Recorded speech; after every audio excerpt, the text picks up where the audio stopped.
Hello বন্ধুরা, আমরা আগের এপিসোডে দেখেছি রাধা সোনুকে নিয়ে তার দিদির বাড়ি যাচ্ছিল। তাহলে চলো দেখি এখন রাধা কি করে। রাধা হাঁটতে হাঁটতে তার দিদির বাড়ি পৌঁছিয়ে যায়।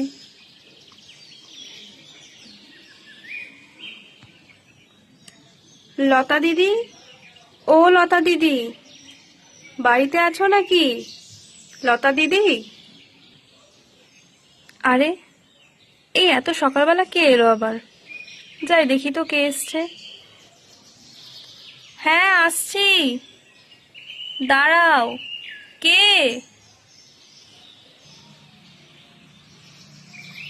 দিদি, আমি রাধা, তোমার বোন। রাধা, আয় আয় ভেতরে আয়। তা এত সকালবেলা কোনো অসুবিধা হয়েছে নাকি? আয় আয়, তুই ভেতরে আয়। হ্যাঁ দিদি, যাচ্ছি। আসলে দিদি, খুব সমস্যায় পড়ে এসছি তোমার কাছে। কি হয়েছে বল আমাকে, কি সমস্যা? আসলে দিদি, সোনুর বাবা তো বাড়িতে নেই। এবার ঘরে সব আনাজ শেষ হয়ে গেছে। সোনুকে যে কি খাওয়াবো আমি সেটা বুঝে পাচ্ছি না। তাই আমি তোমার কাছে সাহায্য চাওয়ার জন্য এসেছি। তুমি কি আমাকে কিছু সাহায্য করবে? আরে রাধা, তুই আগে বলবি তো।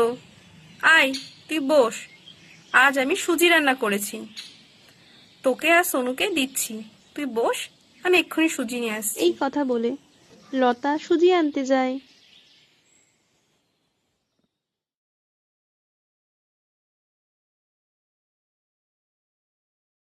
দিদি, চিঙ্কি কি আজ বাড়িতে নেই নাকি? ওকে যে দেখছি না। ও তো সকালবেলা বাড়িতেই থাকে। কোথায় ও? ওকে কোথাও গেছে? আর বলিস না রাধা, আজ তো স্কুল ছুটি।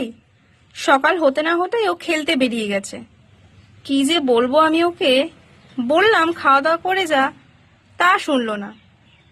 দেখি এই তোকে আর সোনুকে খেতে দিয়ে আমি চিঙ্কিকে খুঁজতে যাব।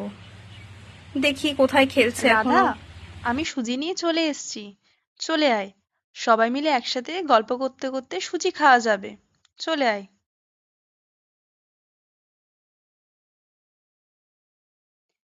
এখন রাধা, লতা আর সোনু সবাই মিলে একসাথে সুজি খায় আর অনেক গল্প করতে থাকে।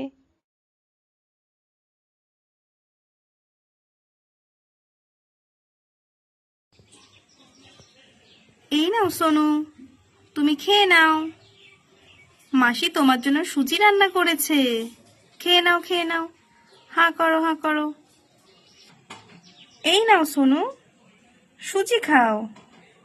মাসি তোমার জন্য সুজি রান্না করেছে। নাও নাও, হাঁ করো দেখি, হাঁ করো। তাহলে বন্ধুরা, যদি এই রাধার কাহিনী তোমাদের পছন্দ হয়, চ্যানেলটিকে প্লিজ সাবস্ক্রাইব করে পাশে থেকো ও একটি লাইক করো।